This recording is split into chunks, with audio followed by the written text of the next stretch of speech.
Katrina, how are you? I'm wonderful. How are you?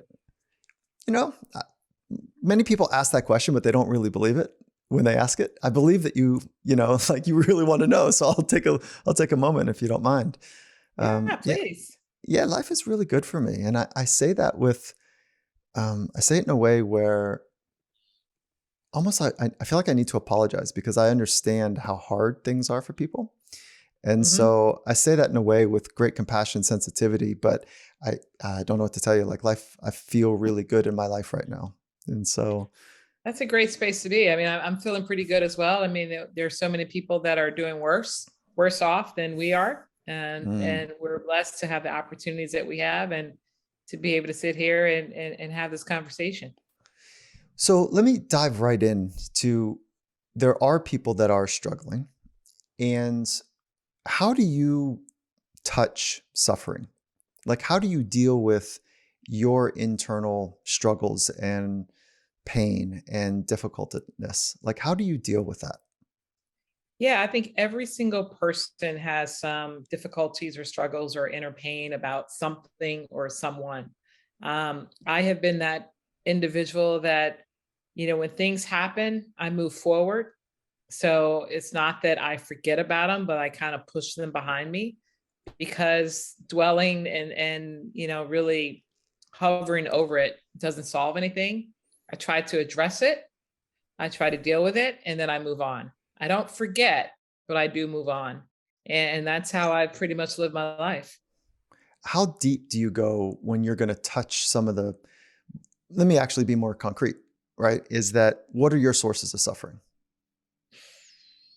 I don't know. I mean, listen, I think everybody at some point has been depressed about something.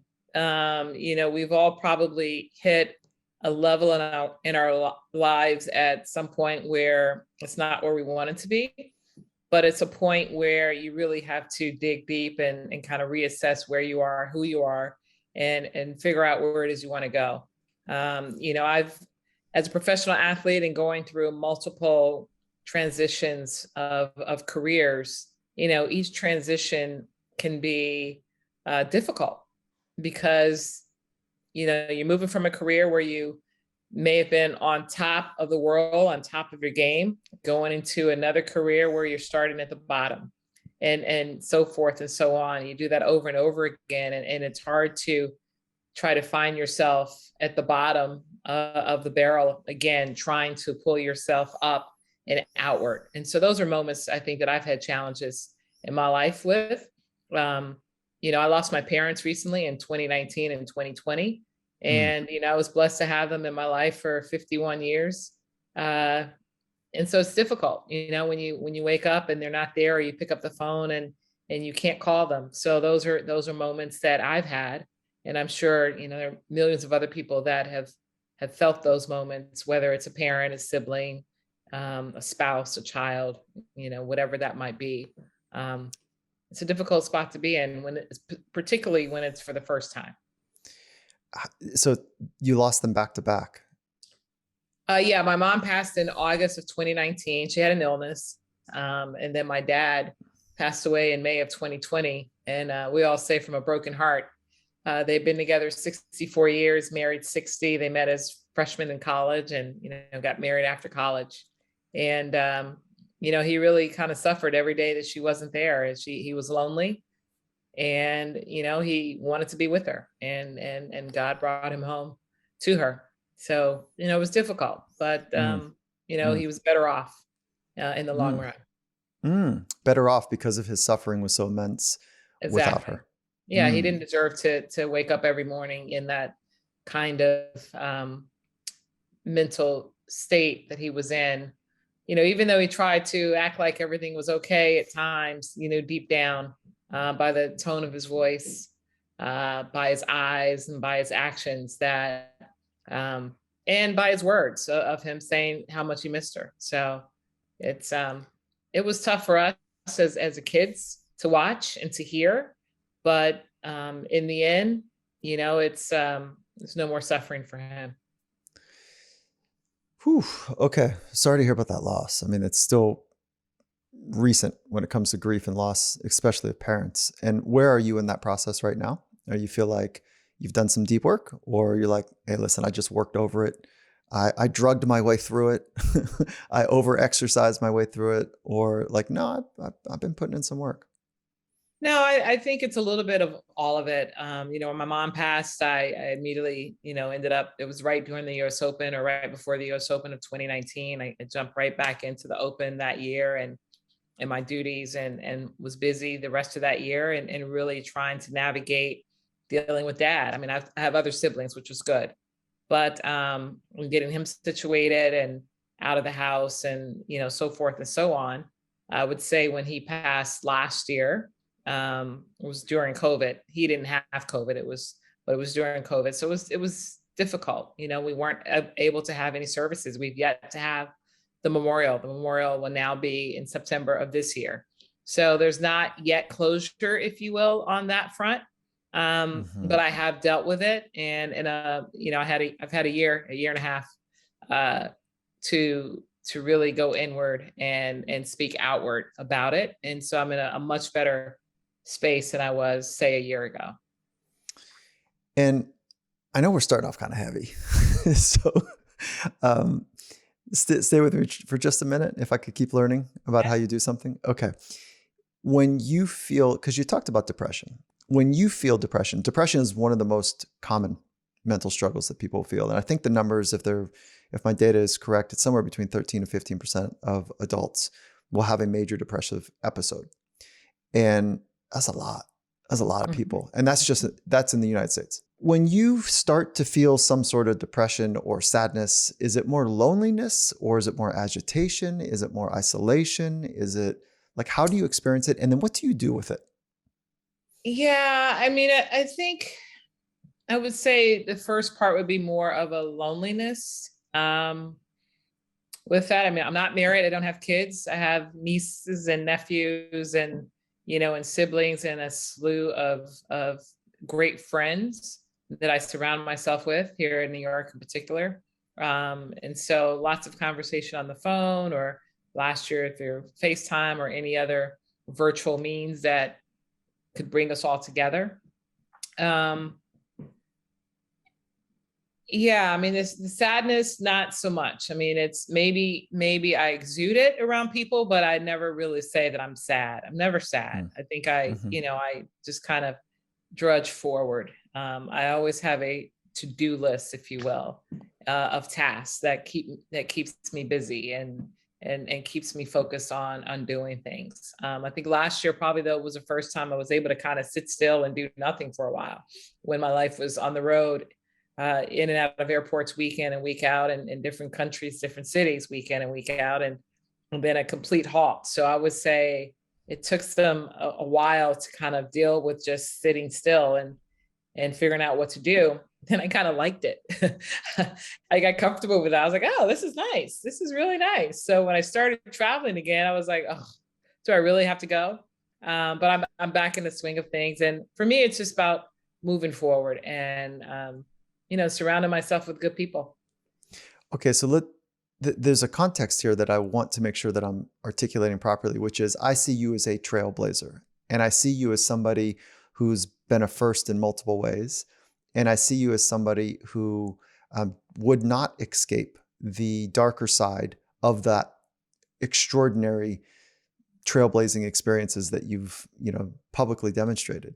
So I do want to understand both, and part of it is like there are costs to being in front and out front. And so I want to go to the celebration moment, pivot just slightly, to be first and to be way out there professionally and to do what you've done. Was that by, what's the right way to say it? Like one of my deep struggles, Katrina, is that like when I'm in the thin herd, I feel like I don't have the right bandwidth or time allocation to spend with my most intimate loved ones. And the pandemic was incredible for that. It was like this greatest gift from that lenses for me and my son in particular and my wife. So what I'm trying to get at was like, was your trailblazing, was there a design to not have family? And that's not the right word. Children? No, I know Was what you're that saying. No, yeah, was that by no. I mean, design or was that, yeah. Listen, as a professional athlete, particularly as a female, there's some sacrifices and choices that you make early on, and Yeah. to be at the top of your game in your sport and to be the best at your craft that you can be. And so that was part of it. I did actually write about it in my book, Own the Arena. I did have some reproductive issues early on in life. So that kind of took care of that for me to not be able to reproduce naturally anyways. And so as my career progressed, that opportunity or window, if you will, closed by other means. And so that's why I didn't have kids. As far as, getting married, being in that relationship, that never matriculated or materialized, I think mainly because I was always busy. And not so much always busy, because that's not a good excuse. I think my my ability or my goal to be the leader that I was striving to be was intimidating to many of my male friends that I was dating, because I was really strong-minded and always had a vision and a plan, if you will. And sometimes that gets in the way if you're with another strong-minded or strong-willed male who is looking to do the same thing and wants someone there to support them. So we both needed someone out in the trenches to support one another, and neither one of the relationships that I had did we have that ability or time to be able to do that. And so that's kind of why in the early years or even in recent years that hasn't happened yet. But I haven't given up on hope. Does that mean you're interested in Of course, parent? I Yeah. mean, who wants to be Okay. alone? I don't want to be alone. I mean, I'm never alone. I mean, I've got friends and family, but I mean, it would be nice Yeah. to be in that relationship where, you've got someone that's supporting you on a daily basis and that you can be with. I mean, I am speaking to someone, but it's by the phone, it's long distance. So that's Mm, challenging in itself. But you know, life goes on and this is the space that I've always lived in. So it's not new to me, but yeah. I'm looking forward to something new. Yeah. I'm glad we're talking about this because there's a different path for men and women in the professional worlds. And I don't, there's no fairness in the comparisons, right? Like there's zero fairness. I agree. Hmm. Yeah. And so I No, thought you would. you're right. I mean, listen, I look at it, it's funny because, when you look at the tennis tour now, there are a handful more mothers that have gone on, had kids, and come back to play. Whereas for our male counterparts, these cats they get married in their early 20s, mid 20s, and they've got two, three kids running around the tour with them day in and day out. So their family is with them all the time, which allows them to really be focused on what they do and go out there and do what they do. Whereas for us as women on the tour, it's a completely different situation. We get chastised that when we are out dating or focusing on relationships, that we're blamed that it's affecting our focus and what we're doing and how we're performing. And I'm like, but he's doing the same thing. And he has his family with him. So, and that's just in our sport where that's kind of talked about to a higher degree. But it's nice to see it more of our women who are now married and or have kids that are out there and they've gone back to work and gone back to the tour. So if you were to pull way out and kind of access your wisdom and you're looking at the young athletes, right? And let's just look at women for just a moment. Some have families and some don't, right? Some have a partner and some don't. Some have kids and some don't. Would you say that having a intimate partner and children, that is an accelerant to high performance? It's certainly, there's something about like wellness that is important. Intimate I could relationships is one say of it the key is components. because it really makes you more of a complete person. Hmm. And that you're not really, your worries are very different. You worry about your family, but to be worrying about who you're meeting, who you're dating, when is this going to happen? When is that going to happen? I think is a lot more stressful than if you're able to be settled down um, in that family situation, a family environment. So kudos to those that have been able to accomplish that. And I think the trend is changing, particularly on the women's tour, where the girls are getting married earlier than later. And at some point, having kids, which is great. Okay, I want to take a quick little break right here to talk about Inside Tracker. Since 2009, Inside Tracker's science team from Harvard and Tufts and MIT have been bringing personalized nutrition and wellness to the world with a powerful evidence-based digital platform. So Inside Tracker cuts through the noise by analyzing your blood, your DNA, lifestyle, and then fitness trackers to provide you with a personalized, science-backed, trackable action plan on how to live, how to age well, and perform better. Their blood tests include biomarkers that are key to performance that you don't get from traditional blood tests like ferritin and vitamin D and. One of the things that I really like about their product is that it's easy to read and understand. They've taken the mumbo jumbo jargon out of it and made it very concrete. And when you double click on anything, you can get to the scientific, findings that they're basing their recommendations on. So it's really nice how they've done it. They've been very thoughtful about making science available and then turning that availability into action steps. And so for a limited time, Inside Tracker is offering us 25% off their entire store. So just punch over to insidetracker.com/finding mastery. So it's Inside Tracker, just like it sounds, inside, INSIDE, tracker, TRACKER. Insidetracker.com/finding mastery for 25% off. And Finding Mastery is also brought to you by Seed. So I'm really curious, how are you doing on your gut health? Did you know that probiotics are a serious science and that, kombucha and kimchi and other fermented foods that you're eating, though nutritious and delicious, don't fully qualify as a probiotic according to science? To be most effective, a probiotic needs to survive the trip down your gut. And this is where the real interest between prebiotic and probiotic is coming online. And that's where Seed comes in. Seed's ViaCap delivery technology was engineered to survive stomach acid and bile salts and enzymes to ensure as close to 100% delivery to the colon. So it's a broad-based 2-in-1 probiotic plus prebiotic, and it's proprietary engineered a 2-in-1 capsule. The benefits, they also extend beyond gut health, including GI function, skin health, heart health, immune functioning, gut barrier integrity, as well as micronutrient synthesis of vitamins like B9 and B12. And you might be familiar with Seed from a conversation I had with their co-founder, Raja Deer, and he was on Finding Mastery a little over a year ago. Ever since then, I've been using Seed's daily symbiotic. I love what they're doing.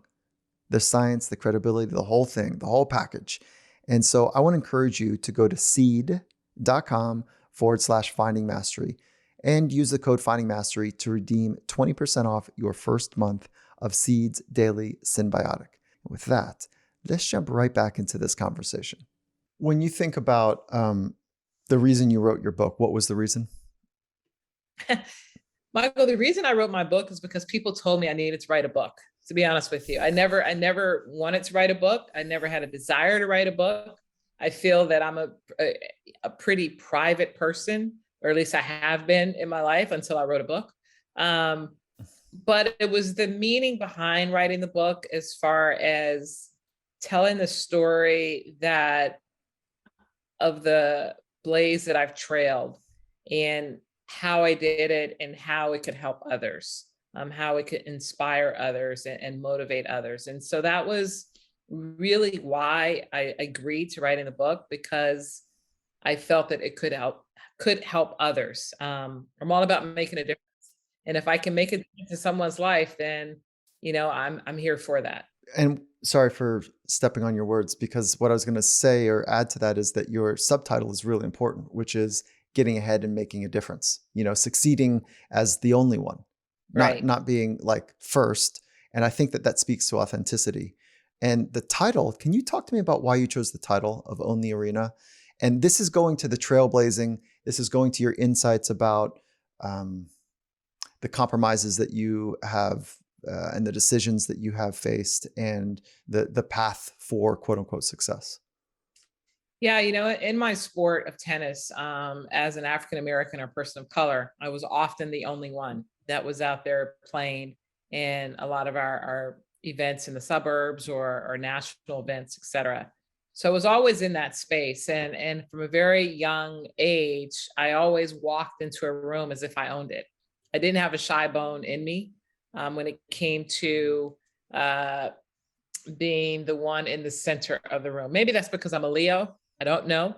But it was the confidence that I've always had in myself. And so as I matured and in every room that I walked into, no matter where, I always walked in as if I owned it. So the title was meant to be Own the Room. And my publisher and editor decided that they said, Kat, you're bigger than a room. You're more like an arena. And I said, ooh, I like that. Because an arena can be anywhere. Your arena is where you are right now in your home or in your office, in your car, on your court, on your field, at the beach, wherever it is, that's your arena and the space that you are filling. And I Mm, think everyone needs to understand that, because if you can own your arena, then you're owning your own presence, you're owning your own will as to what it is that you're trying to accomplish. And so getting ahead, making a difference and succeeding as the only one is the only one of being the only woman in the room or the only person of color, only Black person, whatever that might be. And I think everyone at some point has been the only one of something somewhere, whether you're the only man, the only woman, the only white person, the only Asian, Hispanic, person of color, whatever that might be. We've all experienced that somehow. And you have to figure out, how did that make you feel? How did you deal with it? How did you address it? And how did you walk away from it? And so those are many of the things that I address in the book. in a very intimate level, you are always the only one, which, not to be complicated, but nobody has walked your life path. Nobody has thought the things you've thought, had the experiences from the inside and from the external world around you. Nobody's made the exact mistakes that you've made and had the unique celebrations, the heartbreaks and the deep connections. So you are always, and I am always, the only one. There's nobody quite like you, Katrina. And Exactly. this is why I love, you know, this forum too, is to really know you the best we can with the constraints we have. And also, I don't want to lose track of, like, you have an understanding of what it means to own the arena, own the room, magnified to arena. I don't want to spend too much time here, but I do want to understand, what was the breakfast table like? What was the dinner table like? How did your parents teach you some of that first stuff? And you might say they didn't. they were they were quite bad at it. I had to go figure that thing out. But so can you just give me some frame of the home life first? Yeah, I had amazing parents, amazing family. I mean, I grew up with two older brothers, so we always had breakfast at the table. We always had dinner at the table up until I don't know what age. I guess probably once I was a teenager, early teens. My brothers were 7 and 9 years older than me, so at some point they were already off to college when I was entering high school or finishing elementary school. But yeah, I mean, it was, I grew up in a household of respect and of discipline and of conversation. And I was very lucky. I grew up in a household where my parents were supportive in every way possible. I mean, they were middle class. They were two teachers. So they weren't making a lot of money in Chicago public schools, but they sacrificed a lot to make sure that we all had what we need to be the best that we could be. And my arena, my space was tennis. We knew nothing about tennis when I picked up a racket and joined a summer program. Who knew that tennis was a professional sport, and who knew that I would have the opportunities that the sport bestowed upon me with all the accolades that I have. So I'm very grateful for that, but it was really because I had that support at home. It was always about school first. If I didn't keep my grades up, I couldn't stay in tennis. I wasn't going to be able to go to practice in the evenings because practice was after school. So, I had my role and roles of responsibility to myself to make sure that I could do what I really love to do, which was play tennis. And who knew that it was an all white sport? I love that Who quote knew? I that mean, is who really knew? funny. Yeah. I look back, Michael, when I started writing the book and you start to reflect, and I don't think I'd ever really said that until, 3 years ago when I started writing this. I go, wait a minute, I started in an all Black program.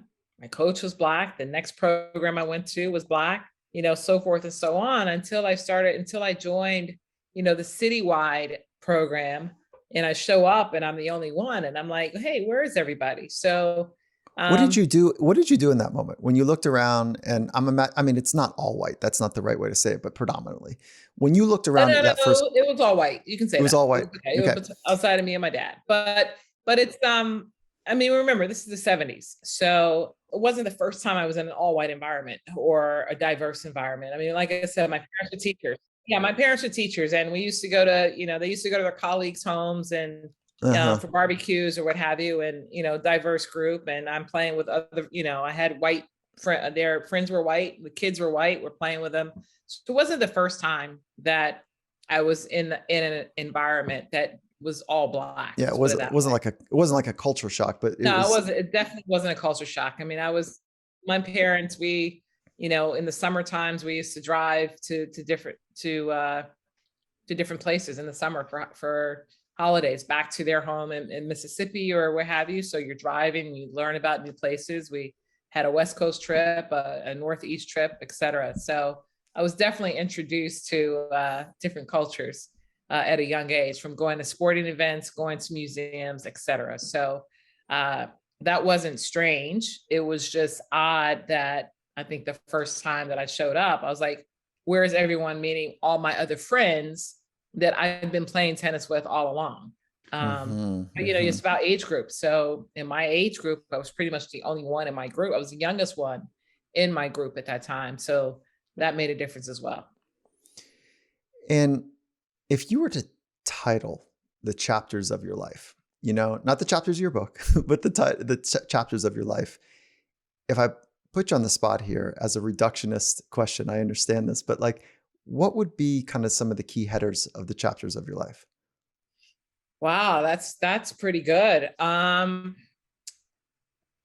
don't know. I would say bossy. My parents always said I was a bossy kid. So a lot of it has to do with my personality. So bossy, bold, uh, present, um, a leader. This was all as I looked Mm-hmm.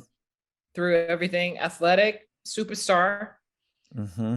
These were the nicknames that I was called. Baby Cakes was Mm-hmm. a nickname. Just because I was young, but was old, but still young in many of my positions or in my age groups in the sport. But I don't know. That's a really good question. I like that one. Yeah. Mm. Yeah. And so what do you think the next handful of chapters will be? Authentic.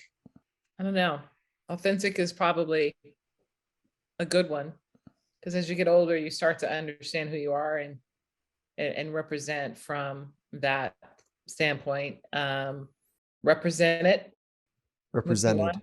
Yeah. Mm.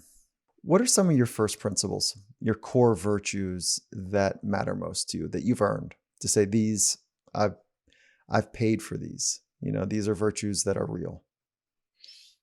No, I mean it's really, I think authenticity is definitely one, and I mention that a lot now, because it's, you got to be true to yourself. But let's stay on the authenticity for a minute. How have you paid for that? Can you tell a story that brings that to life, or a time where you're like, listen, I had a moment and I zigged and I wish I would have zagged, or I zagged and it was fucking, I'm better for it. Like we have to earn our virtues, you know? Um, that's how I think about it, at least. So do you have an experience where you're like, here's one where I knew that authenticity was really important to me? No, I would say really in the last couple of years have I really kind of felt that, and I think a lot of it had to do with the turn of events in 2020, and to where I realized who I am and where I'm from, and what I represent and who I represent. And it was in, a year ago, 14 months ago, where I made a promise to myself that I'm no longer going to try to be anything other than myself. And that I'm not going to hide from anything, and I'm not going to shy away from anything or let anything just go over my head or accept just anything. Because too often in life, we just accept things that are said to us or done to us, and you kind of push them off because you just don't want to deal with it, or you recognize, well, I better not say anything because they might look at me differently or think this or think that. And now I'm like, now I've got to be true to myself in a lot of this. And this is all about identity, that I'm referencing. And so that's something that I can definitely say in the last, 14 months that I'm a lot more vocal about than I was previously. Do you relate to the idea of two selves? What do you mean by that? I show up one way because of social pressures or context. And I'm thinking about your former life, Yeah, I mean, I've always been that. I think I've always been that person. I've been the person Mhm, that I would adapt to fit in. mhm. I think humans do that. We have to adapt. We have to adapt to fit in. And as a Black person, you always have to adapt to not to offend. And because people always look at us as Black people, people of color, as perhaps offensive or aggressive or too assertive, which is not necessarily true. And it's unfair to always have labels on you anytime that you're in a room, because there are these assumptions, there are these stereotypes that people have, particularly if their society and their upbringing and their world they've never had to deal with people of color. And so there's a negative thing there. I'm listening to you and how do you not get, how did you not, or how do you not now? I don't know what the right question is here, but what I'm feeling is like, I get pissed. And my smallest version of myself is like, when I get sucked into like, why are you putting that on me? Like, you don't know me. And Right. what makes you think you can say that about me or assume that? And so the biggest version of me is like, hey, listen, I see you and I understand where you're coming from. And that's just not accurate. Like, so I just want to know how you deal with that, how I can deal with that better, learning from you. It's difficult because, when you're constantly taught something or told something or hear something and it's always negative, Like how do what? you Like what's an example? I'm talking about as far as being of color or being Black or being African American. If you've never been in a society where you grew up with people that look like me, a lot of people only know what they hear on television, on the news, in television shows, or in movies. And unfortunately, we're always depicted as something negative 90% of the time, because you have the writers that are writing what they want to write. They're writing what sells, as opposed to really writing true stories. And so I've had these conversations with people, and that's why I can sit here and say that. And until they actually get out into the real world and recognize that the world looks different for them, and that we're all human, and that we're all striving to be successful in our own ways, in our own professions, whatever that might be, and that we all bleed red, it's challenging. And so then there's an epiphany that goes off with someone that says, oh, wow, what I've been taught or what I've been told or what I've read or what I've seen is totally not true. And it's in these moments, even in corporate America right now, we're not supposed to, as Black people, be on the same level in a C-suite as our peers that don't look like us. And that's a challenge. And so, sport is a breakthrough where we're all out there performing on the same level to succeed, striving to win and be our best, of Black, white, red, yellow, green, purple, whatever, coming together for the good of the sport, and that everybody can applaud each other and pat each other on the back and live in the same space equally. But as soon as you come out of that, as soon as you come off the field or off the court or out of the pool or wherever you are, you're just viewed as another this or another that, because now I'm not in uniform and you're not cheering for me, and now you're threatened by me. Really? Come on now. Yeah, So yeah. not so much me personally, but it's my experiences with many of my friends and colleagues. Okay, I want to take a quick little break right here to talk about bio-optimizers. If you're having trouble falling asleep or staying asleep, one place that you're going to want to explore is to see if you're getting enough magnesium. But please don't run to the store and buy the first magnesium supplement that you find. They are not created equal. And that's why I want to introduce you to bio-optimizers. There's actually 7 unique forms of magnesium, and it's encouraged that you get all of them. And if you want to experience that calming, sleep enhancing effect, so that's why I'm recommending Magnesium Breakthrough by bio-optimizers, one of the only, if not the only, organic full spectrum magnesium supplement that includes all 7 unique forms of magnesium. So I use magnesium right before I go to bed, and it's part of a routine. And for me, it feels like the grooves are just getting greased a bit when I have magnesium on board to fall asleep a little bit more efficiently, a little bit faster is what I mean by that. And so with that, they're running a special promotion that you can find at magbreakthrough.com/finding mastery. Okay, that's a mouthful. Let's work it through. Mag, M-A-G, breakthrough, breakthrough.com/finding mastery, and then use the coupon code finding mastery for an additional 10% off. Oh, and one more thing here. For a limited time, bio-optimizers is also giving away free bottles of their best-selling products, P3OM and Masszymes, with select purchases. So again, punch over to magbreakthrough.com/finding mastery, and you get 10% discount when you use the code finding mastery. And then you get a chance to get more than $50 worth of supplements for free as well. And Finding Mastery is also brought to you by Apollo Neuro. So Apollo Neuro is a new stress relief wearable that improves your body's resilience to stress so that you can relax and sleep and focus and recover and basically just feel better. I use it every day. It's part of my routine to down-regulate after I do anything that's intense, whether it's fitness or running or something intense I'm doing at work, whatever it might be. And I also use it right before I go to bed. It's super simple. It's a low wrist strap you put on, and it delivers a gentle, soothing vibration. What they're doing is working to train your nervous system to cope with stress better over time.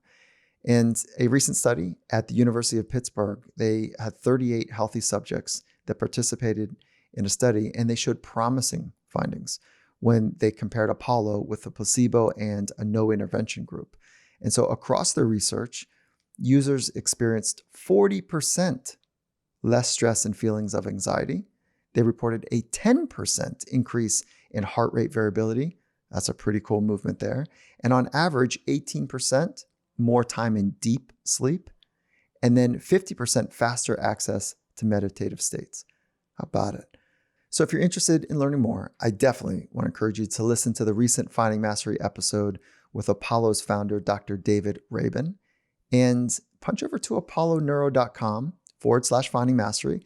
You'll also get 15% off your purchase. So that's Apollo Neuro. The way you spell that is APOLLONEURO,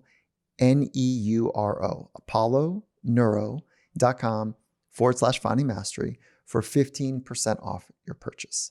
So with that, let's jump right back into our conversation. And that's what I wanted to get to, the trailblazing nature, where you broke some barriers, you did some stuff, and you're really successful at it. And you use sport as a way to understand who you are, to know yourself better, it feels to me. And then you had this inner capability that was refined to own the room, which is really about being confident, being present, and working from the inside out, as opposed to trying to manage from the outside in. It sounds like you had to do that. We all do at some level. And the more that you can work from the inside out, the more freedom that you ultimately experience in life. You're not whipped around by the external conditions, the raised eyebrows or the scoreboard or whatever. And that's what I wanted to get to. And I was trying to find a link between how would you deal with the external conditions and the assumptions that were laid on you and then you didn't have many role models that looked like you. And how did you do that? Well, I mean, I have a lot of role models that look like me, and so I think that's the important thing. You know, So you have family. I'm wrong there. That's not No, right. yeah, I mean, you have family and other colleagues in business that you know that are in your corner, that are helping you, that are guiding you, that are supporting you, etc. Just maybe not in my arena of tennis. To be fair, Katrina, that's where I was going. It's like there was not a female Black leader in the USTA that held an Correct. executive position. So that's where my head Absolutely, was but going. I don't. But even still going into that role, I don't think it was necessary for me to have that Okay. female Black leader going into the role. I mean, listen, the USTA, I was the first one in 135 years. So that, that's pathetic though, when you really think about it. Yeah. And Jesus. so, it was really about my fortitude and my vision and my passion that got me there, to make a difference. I mean, I made a huge difference as soon as I stepped foot in the door. My name was on the plate and my face was plastered over everything. The people in our sport said, "Wow, this can happen. This is happening. This is real." And now they saw themselves in our sport in a different light. So they were more motivated to play more, motivated to get others to play, motivated to say, "Hey, look at Kat. Hey, do you know this person? Do you know her?" And so, I had to work 3 times as hard just to make sure that I did a great job, because I was not only just representing myself or my family or the organization, I was representing a whole race of people, a whole culture of people. And I knew that I had to do my best and stay up and on at all times, because I couldn't let my guard down. I couldn't afford to fail. I couldn't afford to make a mistake, because all eyes were on me at all times, waiting for me to make a mistake, waiting for me to fail, and waiting for me to do something out of the ordinary.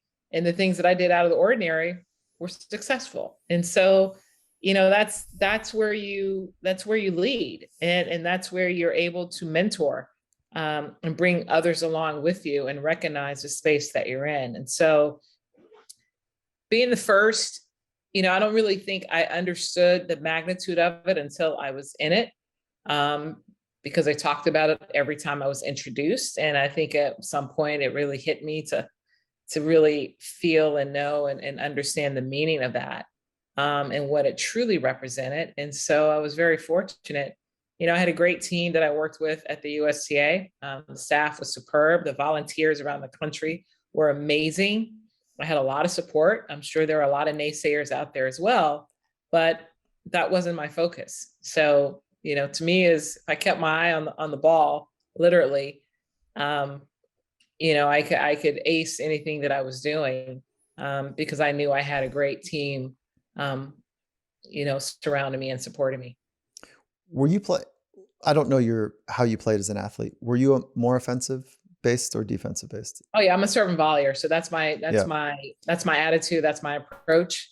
I'm gonna put some heat on it and charge the net. So, It sounds like that's and also your business model too, it is, right? and move Like I'm, quickly in the process. So I've yeah. got great hands for reflexing, so I can catch anything that's coming my way, of words or whatever that might be, in life, and put it right back on you. And I think that's the skill set that allowed me to navigate that space, move forward, and be successful. You know what I appreciate about the sensitivity to your answer is that you said, listen, I didn't have a role model in the governance body for USTA, but I did have radical role models in other communities. And I was able to see them be successful, borrow their ear, listen to them, learn, whatever. So you had role models, just not in the arena that you were going to be in. I really appreciate that. And and and I also hear another parallel, which is you had done something. Maybe you didn't, like you say, I didn't understand the magnitude of it. Okay, like I totally understand that. I recognize the magnitude. You recognize the magnitude, but it was like this thing that happened, And I want to make a parallel, this is the clunkiest way I can do it, to Naomi Osaka, where maybe she didn't quite realize the magnitude of what she did, and maybe you can capture what she did for everyone. And there's this radical kind of leading that she found herself in as well. So I don't know if I'm stretching here on a parallel, but there is No, I something got you. I definitely got there. you. So I think, Yeah. I'll back up a second before I address that, because, I'll say in my sport, or in my arena of sport, the role models that I did have were much older, and two of them are no longer with us, which is Althea Gibson, who broke the color barrier in our sport as a professional player and went on to win 11 Grand Slam titles. And so I know that I walk in her footsteps every day of my life. And I'm grateful that she did that to allow me to play in the sport. There's Arthur Ashe, who came after her, who's known a lot more for his humanitarian efforts of fighting for, equal rights, and outside of tennis, outside of being the champion. And there's Billie Jean King, who is a mentor and is a friend and is a role model, and we all know what she's accomplished and continue to do, to fight for equality in our sport, or in all sports, and just in life in general, to do that. And so when you look at Naomi Osaka and you back up a year and you see her step up and step out and be vocal about social injustice, during the US Open, or even before that, when she said she wasn't going to play at the Western and Southern Open that was actually played here in New York and not Cincy due to COVID, and then wearing the mask during the US Open, we saw a very different Naomi Osaka than we've ever seen before, who was confident in what she was speaking about, knowledgeable about the topics, and bringing awareness on a platform that had never seen that type of awareness before. So kudos to her for that. And it got a lot of other players, men and women of all races and all from all countries, saying, wow, tell me more. I don't understand what's going on. So that opened up a whole different conversation in our sport, which was great.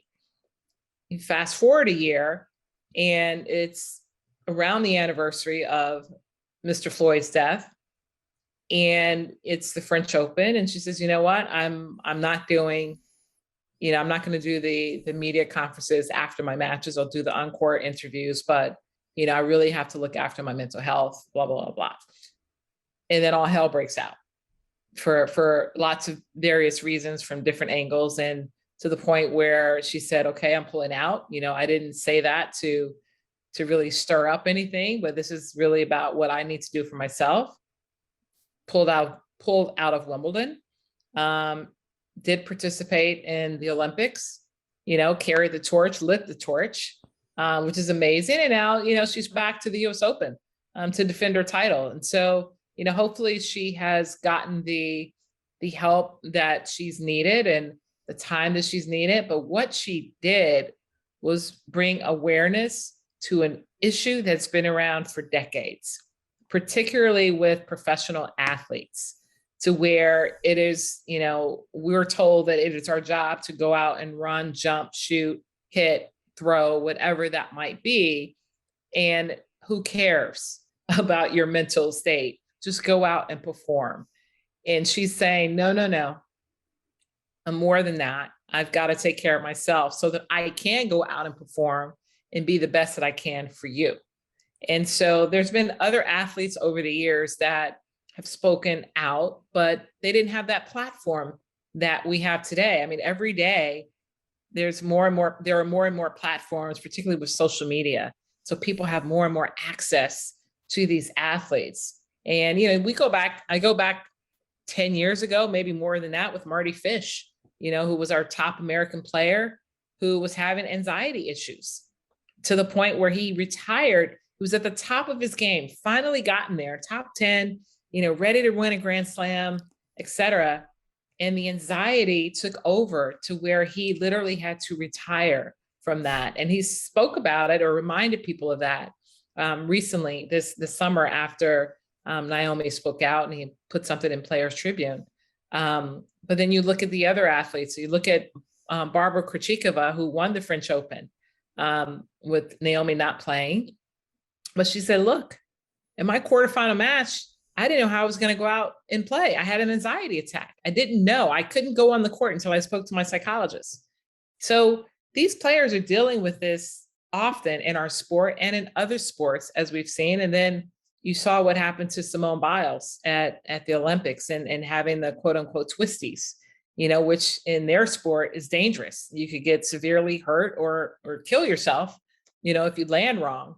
And she spoke out about it. And I don't know if she would have spoken out about it if Naomi hadn't done so just a couple months before. And in every sport, we're now seeing athletes, men and women, speaking out. And I think it's so important that we all recognize that we are human. We are at the heights of our games. Often we are in the spotlight 24/7. There's no way or nowhere that you can hide, particularly with cell phone cameras. And it's hard to always be up for everyone in the world, for all of your fans, when sometimes you just want to shut down.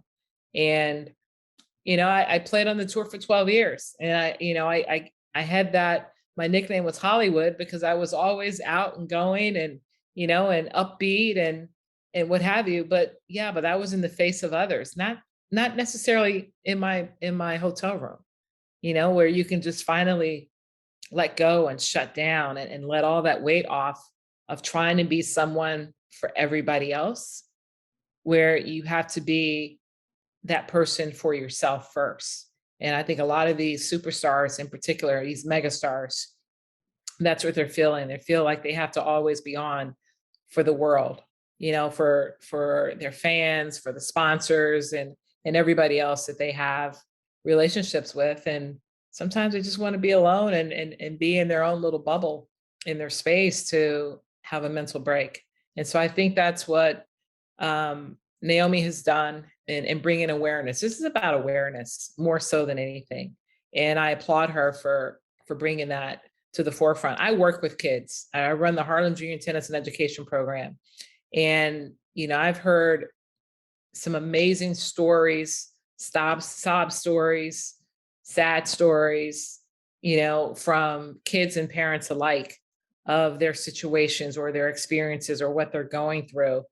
And, we have this program to assist and take away those pains and those challenges so that they have a safe haven to come and just be themselves and let it all out on the tennis court and let's have fun while we're doing it. And we actually develop players out of it, but we're actually, we're really developing champions in life and teaching them how to deal with different things. And, we have a wellness component as well as an education component. And that's so important, particularly in communities like Harlem and other communities around the country. But awareness is key. And that's the one thing that we as humans can help others be, is aware of these types of situations. And I couldn't be more thrilled than this part of the conversation that's happening globally, and thrilled and excited by the level of courage that these extraordinary athletes are demonstrating. And, they gain much by being authentic, and you gain the knowing that you have what it takes to stand in your own feet, stand in your own shoes with truth, stand in your own bag of skin, to be crude about it and be true. And then there's a cost to it as well. And I look at you, Katrina, I'm like, man, you got a lot going on that's really good. I know you've done some inner work. And how much inner work have you done? Probably not enough. Okay, so there's more to go. Yeah, Okay. listen, I think there's always more to go. I just started meditating probably 2 years ago, to where, I have an app and it's only like 10 minutes a day.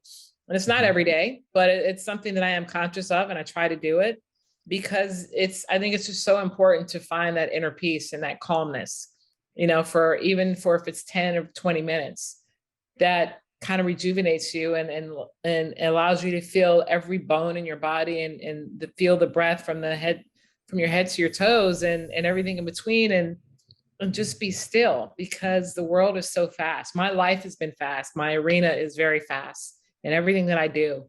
And so I'm learning to kind of settle down and just take a little time for myself on a daily basis because I find that is very helpful. But, as I mentioned earlier, I'm the person that things happen today and I move forward tomorrow because dwelling on it is not going to help me solve the problem or move forward or overcome whatever that is. So I'm not one to wallow in my sorrow if and when I have it.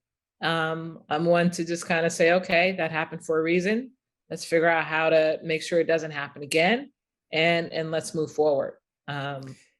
This awareness bit that you're talking about, there's a meta awareness, like they're bringing awareness to, and you're bringing awareness to the importance of, taking care of oneself from the inside out.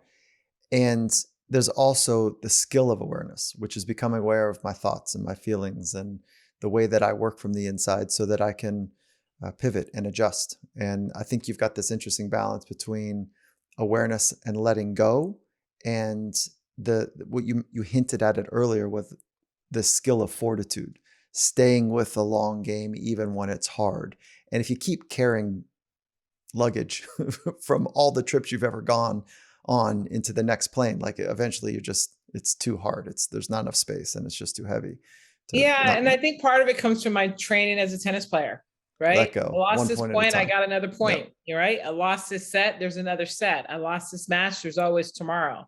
I'm out of this tournament, there's always next week. And so you don't really have time to waste negative energy on reflecting on something that didn't go well. You got to figure it out and you've got to make the adjustments and move forward. And that's pretty much how I navigate life. How do you practice letting go? How do you practice confidence? How do you practice fortitude? Like I heard you say meditation, and 10 minutes a day for 2 years is a significant, bit of work. That's just recent though. I mean, I've been that way of letting go, and I've practiced, so practicing, I think it's just something, to be honest with you, has been innate within me from a kid. I've never dwelled on anything. Do you write? Do you talk? Do you think? Like, how do you make sense of something so that you can be done with it? I probably is subconsciously thinking about it. I replay it, I solve it, and I move on. Okay. I don't really talk a lot. I mean, I probably seems like I do. But my friends say they have to pull things out of me. I'm not one to just automatically, I don't offer the conversation. I'll answer questions. Yeah. But I'm not the one to offer it. So. Okay. Yeah. So you're an introverted processor. Like you work from that way to make sense of things. Okay. And then how do you speak to yourself when it's good to be you? When it's good to be me? I am a person that you'll never know when things are going great. I am not one to outwardly emote excitement. I'm excited for others, but you'll never hear me talk about anything about myself, of what I've just accomplished, what award I just got, what show I was just on, whatever. I don't talk about myself. So I'm very humble in that space. For me, I'll talk about everybody else and applaud everybody else. But I don't talk about it. Now. I want you to applaud me. Yes, I love that when you do it, but I won't offer it. I don't initiate it. And so my friends are always amazed that, Kat, why don't you tell them about this, or why didn't you tell us about that? I'm like, oh, I don't know. I mean, that was yesterday. This is a new day. And so I'm not sure if that's good or bad, but it's just who I am. I mean, I'm very humble when it comes to the things that I've done. And I'm always amazed to hear when I'm at an event or somewhere and they're reading my bio or listening, I'm like, oh, wow, so that's pretty cool. Yeah, I did that. Wow. Okay. Yeah. Okay. Well, okay. Now what's next? That's just me. Even with my book, it's hard. It's been hard for me to kind of promote it, if you will. I get on the social media and I can talk about it when I'm at a place, but my friends are always like, Kat, tell them that you just wrote a book. And I'm like, oh yeah, it came out in February. They're like, well, tell me about it. And I'm like, oh, well, and then my friends are always the ones that are talking about it. Mm-hmm. So there is a sensitive shyness deep down inside of me. But I mask it with,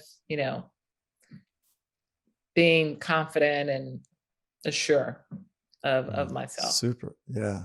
I appreciate that nuance there. And what are you craving? What are you craving's not quite the right word, but what are you yearning for? It's a deep question now. I don't want to be Very trivial deep when I say question. it. Yeah.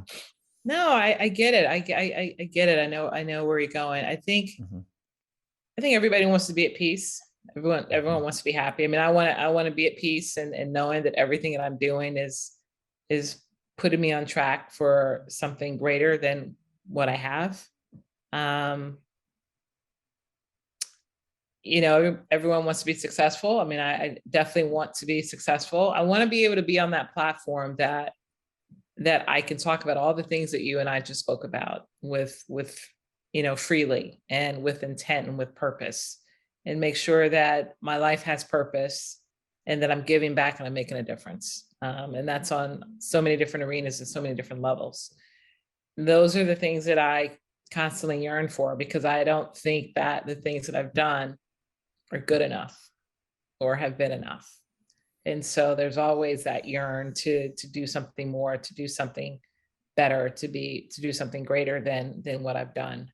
I yearn to be loved by all, that everybody loves Kat.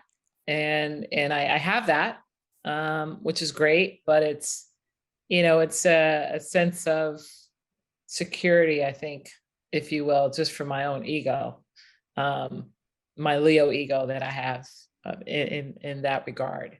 But just I yearn for peace for the world. I mean, that's what we yearn for. It's what I yearn for is much greater than myself, and I think that's what keeps me grounded. Is there a spiritual framework that you're working from? Yeah, I'm a Christian. I mean, I don't practice it, daily, but I'm a believer. I was raised in a church. I am a believer, and that faith and those prayers that I say are constant, and that keeps me going, and that gives me a sense of peace, and knowing that I do have a faith in something higher than me, a higher being. And that's part of the peacefulness, I think, as well. You know what I've really appreciated about this conversation is, I say this with the greatest respect and regard, is that you are so aware of the complications of being fully alive. It's not simple, is it? And you don't get caught in the reductionist trap.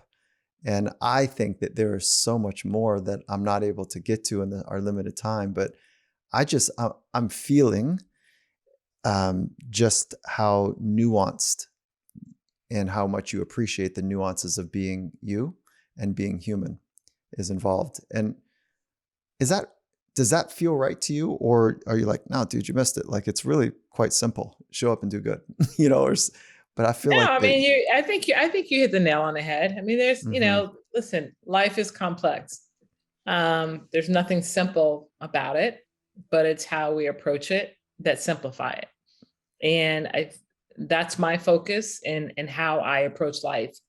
If you were to sit down with a master of craft, who would it be? I don't know. Never thought about it. Never thought about it. Let me give you some space to think about it. We're doing that right now. You're the master of craft. Oh, come on. You are too sleight of You're the hand. one. Wait, I see what you're doing. Yeah. Gandhi would have that would be a great conversation with Gandhi. Oh, you go Gandhi. That would be a great conversation. Where would you have the conversation? Oh my God, I don't know. I've been to Bhutan on the top of the highest mountain in the world, You would. to have, be on top of the world at peace in the mountains and snow caps and the sun beaming down. I think that would just be amazing. Oh my God. If we could be reductionist for a moment, and you only had one question, what would you ask? You are really pulling it out, Michael. Yeah, come on. Let's go, Katrina. I'm gonna start calling you Kat now. I feel like we've Cat, gotten past. Cat is good. All my friends call me Cat. In this conversation, the way we are, you're definitely a friend. Let's go, Kat. I don't know. One question. I have no idea. We're talking about a legend. I know. I mean, It won't help if I say two questions. No, yeah, there you go. I think that the biggest thing would be, and this is for humankind, is how did you find your inner peace? Yeah. Because it's about being at peace with yourself to be able to deal with the complexities of the world. I love that. You can take anything that comes at you as long as you're at peace with yourself. So, how do you find your inner peace? We all think we have it, but we don't, because there's always something that's going to bother us. There's always something that's going to intimidate us. There's always something that's going to antagonize us. I had a moment, it was probably about 20 years ago. It was a little mini crisis. My mentor, I was talking to him about something, and he's known me since I was 15, and he kind of squared me up, and he goes, I was going through something that was hard. I don't even remember what it was, but I remember this moment with my entire body became hot. And he looked at me, we squared up, and he says, Mike, he interrupted the conversation. He says, when's the last time you felt a sense of peace? I said, holy shit. My whole body, turned on, and I was like, I just don't know. And he goes, no, seriously, when's the last time? And it felt like an eternity. And I said, I think it was last month. I'm not sure. And he started hackling, you're just laughing like, oh my God, a month? Like, geez, like, you can't say today? I was like, no, definitely not today. He says, last week? No. So when you say, how did you find that? Man, it reminds me, it set me down a path. And when you remind me now, like, I love hearing you say it, and I want to bring it full circle, and I want to honor our time together. That I was just in Tokyo supporting a team and some athletes, and one of the athletes who ended up, by the way, winning gold, we were sitting down and talking about, like, what is the mission for the games for you? And this athlete said, peace and presence. When you're at peace, you can be successful at anything. That's a great way to end. I want to say thank you, and for your spirit, for the intelligence and the sensitivities to the humanness, and this beautiful, track record that you bring into this conversation by being a trailblazer and leading with awareness, deep awareness. And so I just want to say thank you. And if there's anything I can do to support your mission, you got me.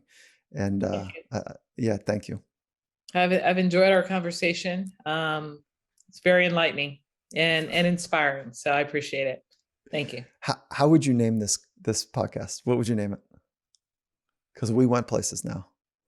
Chit Chat with Kat, learning to be a champion in life. Yeah. Kat, thank you. Thank you, Michael.